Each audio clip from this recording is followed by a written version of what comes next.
viewers, and welcome back to my YouTube channel. I hope you're all having the best day ever. Thank you so much for clicking on my YouTube channel today and being here and spending even a little portion of your day with me. I really appreciate your time. And we have an insane video to get to today because there is a major bombshell news on Jeffree Star and what he has been doing, and that he's writing a book on DRAMAGEDDON and talking about all of the past, and it's gonna be messy, and we know we're in for a treat whenever we hear what Jeffree has to say about it. But first, let's get in for our mucka hug of the day. So thank you so much for being here. I really appreciate your time.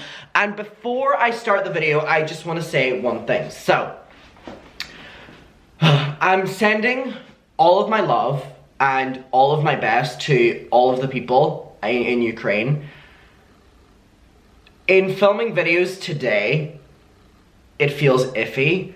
And I did a post last night, and I've been seeing a lot of people saying that, making jokes about like World War III and all these different kinds of things. And while I get people making jokes in the moment of trying to feel better about situations or as a coping mechanism, I don't think jokes about this are appreciative, and something doesn't have to directly affect your life for you to care about it. So I'm mainly seeing people from Europe or the United States making jokes about what's to come. And maybe they'll be drafted for war and stuff like this. And it's really insensitive to say that because the people of Ukraine are currently experiencing this, and you're making a joke about it possibly affecting you in the future. It is already affecting people. And it shouldn't have to directly affect you in the moment for you to have to care about it. So I want to start off the video by saying that I'm sending my best to anyone who's out in Ukraine right now.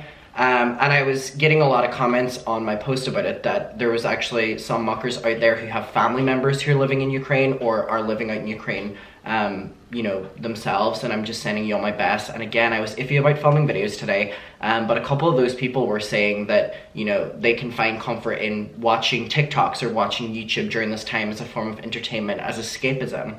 So that's how I'm going to look at filming videos today, because it really does not sit right with me to, you know, sit down and film videos and not at least put some sort of disclaimer at the start of it. So just know that that's where my mindset is at today, and I'm sending all of the people my best. We live in very scary times, and if I can at least be some sort of escapism or distraction for 10 minutes with this stupid ass video, then I feel good about that. So with that being said, we're going to be talking about Jeffree. And there are so many articles that are coming out about Jeffree because he's kind of on a PR press tour right now because he is releasing Jeffree Star Skin. Now, Jeffree Star Skin, pretty self-explanatory, his skincare. Now, there's 3 articles that I want to focus on. This one is the direct interview. It is from WWD, and it is exclusive Jeffree Star to launch Jeffree Star skincare brand. And now it kind of talks about the skincare brand and then talks about Jeffree saying that he's writing his tell-all book in which he wants to address his side and the truth about DRAMAGEDDON that happened with Jeffree, with James, with Shane, with Taddy, all these people, even going back to Manny and Laura. It's going to be intense. This one is kind of all over the place because it's an interview in the moment. So I pulled up these other 2. This one is an Irish website, which is kiss.ie. So this is the first one I'm going to be reading, representing all the Irish out there. I love it. This is written by Megan Rowntree, so shout out to you. And then I have this one from Pop Buzz. So a lot of people are writing about this because Jeffree is literally saying that he is going to put the truth on the table about what happened from DRAMAGEDDON 1, 2, 3, the rebirth, everything, and what happened when he went silent in his cancellation. So we're going to go through this and read this. So this is from kiss.ie, and it says, let's go back for a minute and pretend we're in 2019. Taddy Westbrook, James Charles, and Jeffree Star are the most talked about beauty gurus on social media, and of course they're all feuding. How times have changed for them being the most popular. Especially you, Taddy. Sorry. It's hard to believe that only a few years ago the beauty community online was so full of drama, arguments, and scandal, as it seems that now beauty influencers are learning that kindness is key and supporting others won't hold back your own success. Megan, babe, I don't think that's the case. While there's definitely still drama in the influencer community, a turning point seemed to be Jeffree's feud with Tati and James and the drama with Manny MUA, Nikita Dragon, and other influencers known as DRAMAGEDDON. Speaking about how the influencer beauty brand business has changed, Jeffree went on as far to say that it's dead. Speaking to WWD about his role in the beauty industry, Jeffree Star said, "Obviously, I was a piece." Obviously, I was a piece, he says. A little piece, as if it wasn't the fuck. He was the person controlling the puppets. I was a little piece in the jigsaw. No, you weren't. You were the fucking jigsaw. I was only a piece of the beauty puzzle, but I think overall beauty was a trend, right? I think the internet pushed beauty into this huge thing, but COVID-19 kind of took that out. YouTube slowed down, makeup sales slowed down for the whole industry, influencer culture has definitely shifted. There aren't many influencer brands anymore, it's kind of a graveyard. This is Jeffree's way of justifying that Jeffree Star Cosmetics has really gone down the shithole. You know, no one really buys anymore. He added, I love some of the new people, like Michaela on TikTok, and people who just genuinely love makeup. Michaela, watch out, he's coming for you next. Who just genuinely love makeup and they're not into drama. Isn't that what Jeffree said at a time? That he doesn't want to be in drama? Alright. I know that might sound a little funny coming from me. At least he's self-aware. A little bit. But it's nice to see normal, cool reviews from people again without all the craziness. He also acknowledges that his feud with Tati and James, saying that people don't want that from influencers anymore. Which is so ironic because he was really one of the only influencers that was giving the drama. But I love that whenever Jeffree wants to look back retrospectively and be like, I'm so mature, he'll kind of grip the drama that he was always involved with, you know, the community was involved with this. But whenever you really look into it, it was a lot of people having drama with Jeffree Star. There was not that many people having drama with, like, each other. It was always, they were a distant friend of Jeffree, and Jeffree had said something, or whenever it was revolving around Shane, you know, Shane and Jeffree were talking behind the scenes, and it was always boiling down to Jeffree. And listen, Jeffree can go on this new higher than fucking higher turf for his, like, skincare, that he's a changed person, a mature person, and hey, he might as well be. But literally, let's not rewrite history. Let's not rewrite history of the fact that everyone was involved in drama, and, you know, you weren't even involved in the biggest piece of it. You were just a little piece of it. You were dragged into it. No, it's not the truth, and Jeffree knows it. But again, when people are writing these articles, no shade to Megan, no shade, they're not really looking into the backlog and stuff, because if you looked into it, there is a common denominator in mainly all of the drama that happened from 2017 to 2020. It rhymes with Meffrey Mar. Jeffree Star. Like, seriously, I fucking hate when people just try to, rewrite. Ugh, so annoying. Jeffree says, I think there was a pinnacle moment of the DRAMAGEDDON moments and all of these things that just made the beauty industry weird, he explained. And who was responsible, Jeffree? Who was responsible for that? Do you want to, like, who was responsible for it? And he's acknowledged in the past that he's gotten involved in so much drama. So the fact now that he's doing this, like, oh my god, there was just so much drama and I just happened to be there. Like, fuck off. He revealed that he's telling his side of the story in his own book. I don't know how it all happened. I'm writing a book right now, so I'm deciphering through my version. Keyword, my version. I think influencer culture has definitely shifted. The consumer doesn't want drama, and they just want facts and information, which is nice. That's Jeffree's way of saying, my views are down. Like, fuck me. There's no more details on when the book will be out or whether it's a memoir or a deep dive into the YouTube drama, but we're intrigued. So here's the thing as well. So this is this first article, and then we're going to get to this Pop Buzz one, then we're going to get to the original one.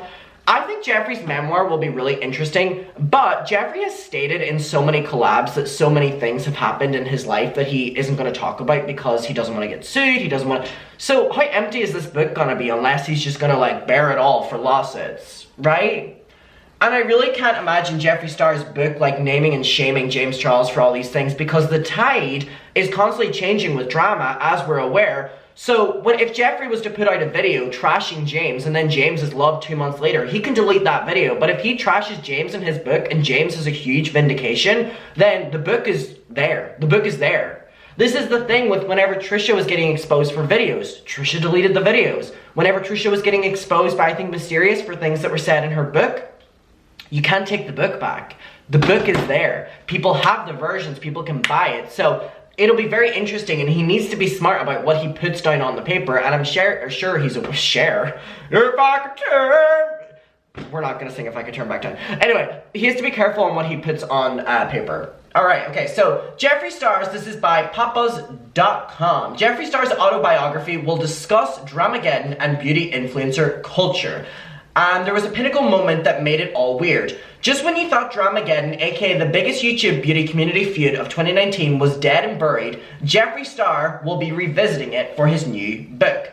In case you need a reminder, Dramageddon was the huge fallout between James, Taddy, and Jeffree and Shane got involved. It began in 2019, Taddy calling James out in an explosive video, which then spilled over into a 2020 video when Taddy then accused Jeffree and Shane of lying and manipulating her.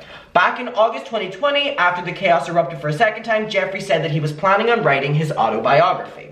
Now he's revealed in an interview that part of the autobiography will decipher through the versions of events that happened within the beauty influencer community. In an interview with Women's Wear Daily, while promoting his skincare, he basically talks about the fact that influencer culture is completely different and he wants to dive into it in his book. There aren't many influencers anymore, or influencer brands. Sorry, I'm speaking so quick today, and I want to get to the bottom of it. Alright, so then this one is basically talking about the quotes that Jeffree had said, and then one user wrote, "The tea is so cold it evaporated. No one cares, Jeffree," with another simply adding, "I will not be buying this book." So, alright, there's people very hit or miss on their opinions on this, but on this original article, I do want to know where it says about this. So again, exclusive Jeffree to launch. We have this photo. We talk about Jeffree and Jeffree Star Cosmetics and it experiencing a little bit of a fall due to the pandemic. Alright, and then we scroll down here. We're seeing Jeffree Star Cosmetics. We're talking about the products. So again, this is, ooh, this packaging is lovely. Wow. Love that packaging. I really actually like that packaging. So here he's talking about that. Alright, here we go. So Jeffree talks about the craziness. The craziness refers to a time in the YouTube beauty community of heightened drama between many of the biggest influencers. Between Jeffree, Shane, James, and Taddy. In a very public feud that ended with many other influencers being involved. Jeffree talks about it being a pinnacle moment of the moment that then got the beauty community to turn very different. He says that I'm writing a book right now, and for the future of Jeffree Star's skin, I love that it just immediately goes back into Jeffree Star's skin.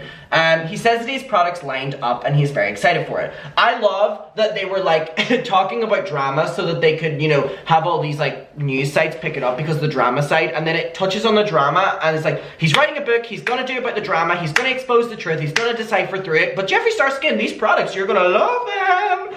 Alright, I want to know your opinion on this. I mean, honestly, if I'm giving my like rundown of this, I don't give a fuck about Dramageddon. I really don't. We're still talking about 2019? Who cares? Oh my god, James Charles is the worst, Taddy is the worst, very gorgeous, but the worst, Shane is the worst, Jeffree is the worst. Alright, there's the rundown, Jeffree. I fucking deciphered it in like 14 minutes for you. I don't know how many more sides we can get of an event that happened so long ago that people have already put their fucking sides out by. It literally is just giving very much so. This was the peak of my career and I'm gonna constantly revisit it. Right? Is anyone else just feeling like that? Like they're mentally stuck in 2019 when they were popular? And that's not even meant in a catty way. I'm just saying that to be honest. I don't know. It's like, what, in a couple of years is Shane gonna sit down and write a memoir about his side of events too on an event that happened in 2019, 2020, 21, 22, 3 years ago by the time the book comes out, probably 4 or 5? Who cares? Who cares? I don't know.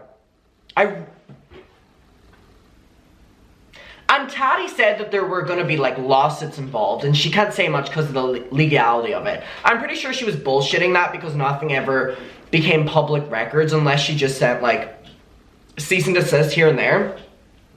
But if Taddy's telling the truth, then Jeffree won't be allowed to say a lot in the book. So why didn't he acknowledge that? And I don't even think that's Jeffree's problem. I just think Taddy was lying about the fact she was doing legal action and that's why she couldn't say anything that much in the what was that bullshit video called where she was like crying and like, my lawyer wrote this for me. What was that one called? Holding myself account, no. Telling the truth. Fuck, what was that Teddy Westbrook called? Do you remember the one where it was like really orange? She was sitting down, she was like crying within like 5 fucking minutes. Telling the truth, no more lies. Oh my god, what was it called? Sorry, literally what was that fucking video called? The most dramatic one ever. Teddy West, breaking my silence. There we go. That was it. Alright, muckers, I love you and I will see you in my next one. And let's go in for a final mucker hug. I'm sending you all my love. I love you all so much and I will see you below. Let me know your opinion. I want to talk to you about it. Peace.